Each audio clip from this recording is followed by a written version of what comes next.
Well, hello, everyone, and welcome to today's presentation, Conformity Assessment. Are we delivering real value? I'm Mike Richmond, your host for Exemplar Global's online expo, focused on the current state of conformity assessment. This session is presented by Jackie Stapleton. Jackie is a thought leader and strategic advisor specializing in the development of conformity assessment professionals working with ISO management system standards. As the founder of Auditor Training Online and JackieStapleton.com, Jackie helps auditors bridge the gap between technical expertise and confident application. She focuses on leadership, communication, and influence to empower auditors to thrive in their careers and make a lasting impact.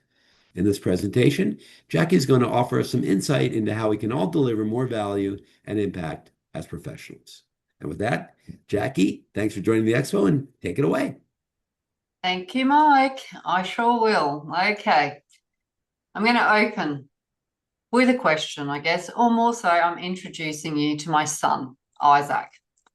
In this photo, he's swapping his L plates for his P plates, so his learner plates for his provisional plates. He's well past his P plate stage now, and he's been driving for years. So there's a few more dings in that Lancer as well. You know, it was nice and new there, but there's a few dents in it. This made me think about why we really want our license, our driver's license. What are the drivers for our license? Pardon the pun. Is it like independence, freedom, responsibility, even street credibility? So let me explain it a little bit further. Like when you get your license, when you first get your license, you've passed the test, right? But what do you actually do with it? Like you show it off, really. You know, normally you're young, 17, 18, you show it off. Okay, you carry it around. You make sure people know that you've got your license. But you're not sort of walking around and saying, oh, look, I can drive really well. Okay, look at how well I drive. It's more about, I've got my license. It's like, here's my ID. And I even remember Isaac used to walk around with his keys on the loop of his pants, sort of his jeans, you know, because it was a bit of a status. Oh, I've got keys on my belt. Oh, I must have my license. So you're showing it off. And when I looked at that, I thought, well, those drivers are external. Okay, they're external drivers that change our behavior, change how we show things and show up as well. So let's see how that plays out with certification. My question here is it any different for businesses and certification? Is it any different to getting your license? So why do businesses really want certification? Is it the same as your driver's license, you know, showing it off? So let's think about it. A business wants credibility. They want to win work, right? They want to show their clients that they're serious. They want something they can point to and something others can actually see as well, obviously. So really, it's not much different to when you first get your license, is it? So it's something to show. And this isn't just my view, apparently. These patterns seem to show up consistently. I found that about 80% of the drivers for certification are external. So you can see on this chart here, these external drivers. We've got the customers, PR, public relations, your regulatory requirements, and markets. So what I mean with markets is market requirements, market influences. So I sort of categorized all of those as external drivers for certification. So that leaves only 20% as internal drivers. So 80%, check if I've done my maths right, are external drivers, leaving only 20% as internal drivers. So when the driver is external, we build systems to show, we prepare for the audit. We make sure it looks right because that's what's getting recognised. And what gets recognised, that's what gets built, right? So what do we get? We get systems that can be shown, that are not systems that are necessarily used. We build for visibility, not for use. So we're very good at showing that we have a system. We're not very good at showing that it actually works. If it's not visible, it's just not prioritized. So if this visibility drives our behavior, what are we actually making visible today? Is it just conformance to the requirements? Is that what we're making visible today? So then that raised the question for me is, so what do we need to make visible next? What's the next step? We need to prove it works. That's the next step. That's the next step I see. And if certification proves, this magical system exists, I think that these three things could prove it works. So I've got impact, which is what changed essentially. I've got leadership, so what leaders did. I've got people, which is what's actually happening. If you can't see these, like you don't really know if the system is working. You just know it's there. Okay.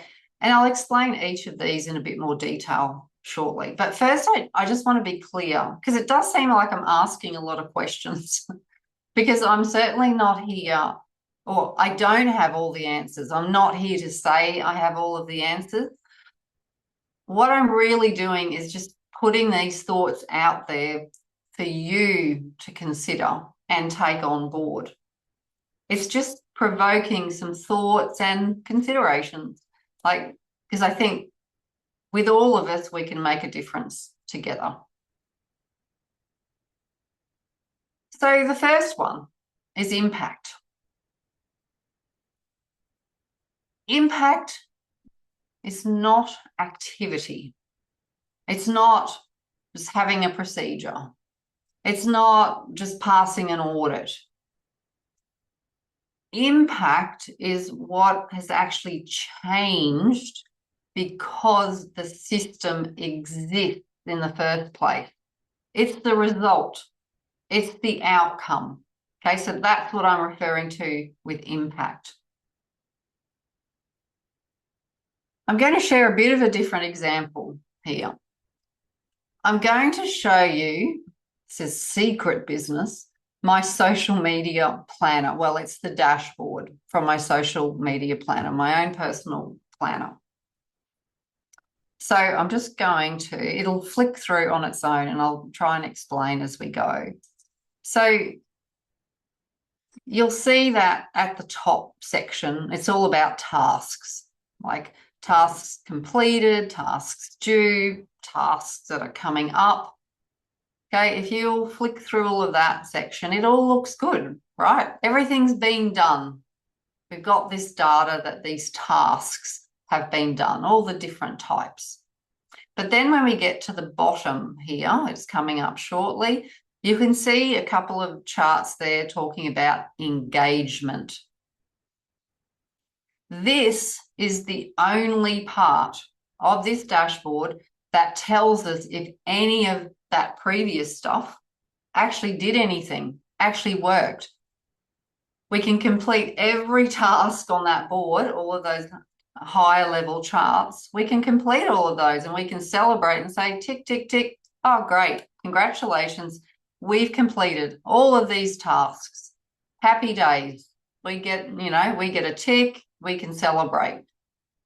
But we can achieve all of those tasks, but we can still achieve nothing until we look at the engagement. So that's the outcome, the result of what we actually did in those tasks. Okay, that's the impact. But most systems are actually just built with those tasks. Okay, just a tick box. It just measures activity, essentially, not impact. I'm sure you've all heard this before from Peter Drucker. What gets measured gets managed. So I'm taking us up the path of we're just measuring the wrong things. So what should we be measuring instead? We should be measuring impact. Impact is not what we did, those tasks, it's what changed because we actually did it. So for auditors, something you could do is stop at least once in every audit and ask, what changed because of this? For consultants, don't just build something that passes, again, ticking boxes, build something you can point to and say, this is what changed. This is what it changed. This is what changed because of, as a result of. For certification bodies, if we only recognise conformance, again, tick, you can see I'm keeping on doing this, tick, tick, tick. That's all organisations will aim for, just conformance, just passing. But impact doesn't just happen. It comes from the decisions, and it comes from decisions from the people in the system. So if impact comes from those decisions, this is where that comes from. And this will take us to our second one, which is leadership. So what did the leaders change? What do leaders change? What did they decide on? What changes did they decide on? And this is what is important as well, is how do they actually build trust?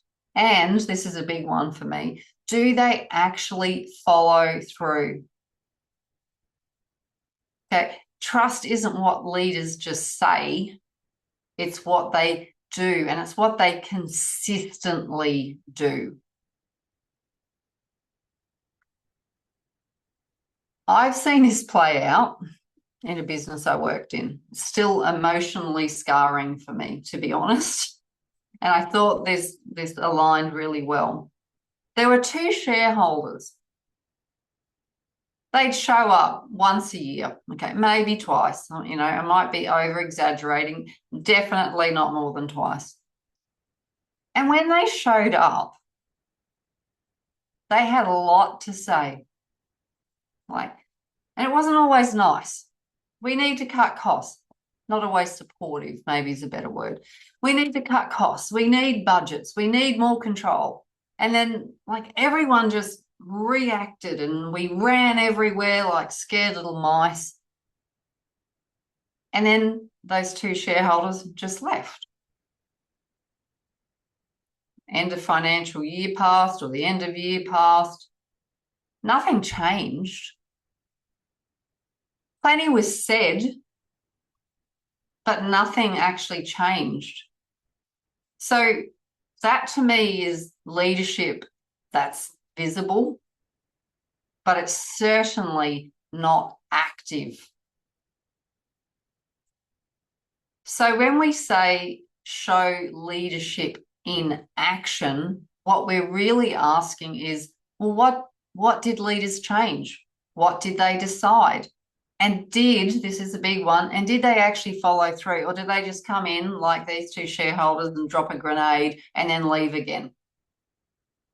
Okay. If you can't answer those, you don't have leadership driving the system. You've just got all of this noise around it. Okay, so with this one, what do we do with this? So as auditors, pick one leadership decision. Follow it through. Don't stop at, is there evidence?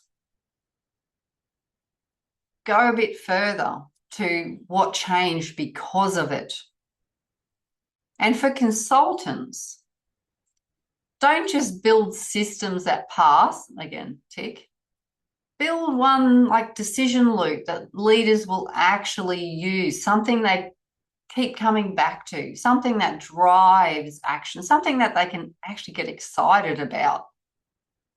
And for certification bodies, don't just recognize that something just exists, again, tick. Ask for an example. Where was the leadership follow through here? All three of these roles really shape what organizations focus on. So if you change what you look for, no matter what role you're in, you change what gets built. And the third one, it's people. We've been looking at systems, documents, evidence, of course. But where are the people in all of this? What are they actually doing? And what I mean by that, what are they actually doing day to day? Not just when you're there, like when the work is just happening day to day. And the real test, I guess, is if you weren't there, if you walked away, would everything still work? Or does it only work when someone's checking on it? So this is where it changes from describing the system to understanding what's actually happening. Now, I'm going to do something a little bit different here to try and get this message across. Now, picture an AFL game. I admitted earlier to Mike, I know nothing about AFL, so some of the words I'm going to use may not be right. So just laugh along with me. So picture this. The ball's moving. Is that what it does? Move? I don't know. Players are making plays. Is that what you say? Not sure. Someone lines up a shot. Is that right? I don't know, but you get where I'm heading. I'll show you an example, but the difference here is I'm going to be the commentator. All right, I'm going to take a drink of water because it's a very important job being a commentator. And I'll hit play and I'll commentate. Ready? Yeah, the grass is in really good condition today. Nice even coverage right across the field. You can see there's been a bit of moisture overnight, but it's held up well. Not too soft underfoot. The surface looks consistent. No obvious wear patches coming through. They've clearly done a good job with the maintenance. So overall, really good conditions out there today. So was that what you were expecting? If that commentating is what you actually heard during the game, wouldn't you be thinking, what's going on here? What am I watching? Who is this commentator? Because the game isn't the field. The game is the players. The game is the people. That's what we do in audits. Like we walk in and we report on the field. We look at the system and it all checks out. But that's not the game. The game is how people actually use it. And that's not always what we're reporting on. We're reporting on the field, not the game and the players. And that's where the value actually is. So for auditors, you're not there just to admire the system. You're there to follow the play. For consultants, you're not just, building a system. You're shaping how the game gets played. For certification bodies, you're not just confirming it exists, tick. You're the ones who prove that it actually works. All three roles are part of the same game.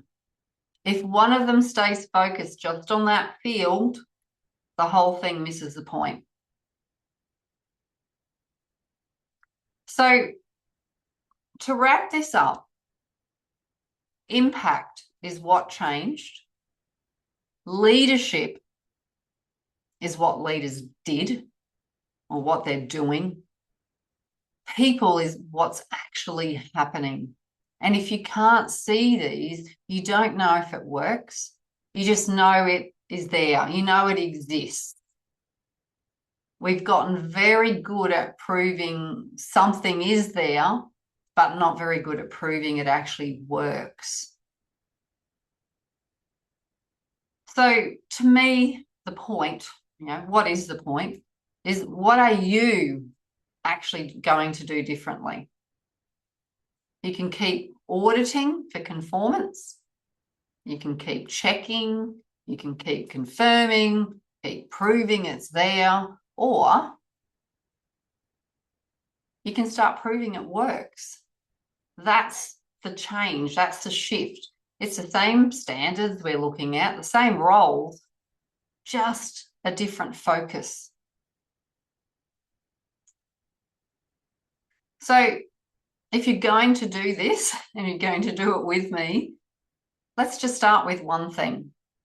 Okay, again, depending on what role you're in, say as an auditor, in your next audit, don't just stop at the corrective action record. Follow it through. Okay, so if the issue was, I don't know, repeat customer complaints, what happened 6 months later? Did complaints reduce? Did rework reduce? Did something actually change? Follow it through. From a consultant's perspective, so in your next project, don't just hand over another procedure. Build something that the leaders actually come back and use. Maybe it's a monthly dashboard. I love dashboards, but even I shared that dashboard with you earlier. You can see a dashboard can still just have the task. You've got to have the results, the outcome as well. It could be a simple action tracker. It might be, I don't know, a one-page KPI review, something that they can actually go to and review and look at, something that they can get excited about and see a change. That's what I love as a leader. So not something just sitting in a folder that collects dust, okay, and ticks some boxes. And for certification bodies, don't just recognize that management review happened. Recognize when leadership made a decision. So I don't know, for example, leadership saw these, increasing customer complaints that I mentioned earlier. So they introduced additional resources. They changed the processes. The complaints dropped by X%. Again, what is that change? What is that impact? I'll go to my first point, because then you're seeing action, not just something that exists. Management review done, tick. Okay. Just one thing. That's all you need to do. Change one thing that you look for, and you change, and we all change what is visible. That's the influence that we have.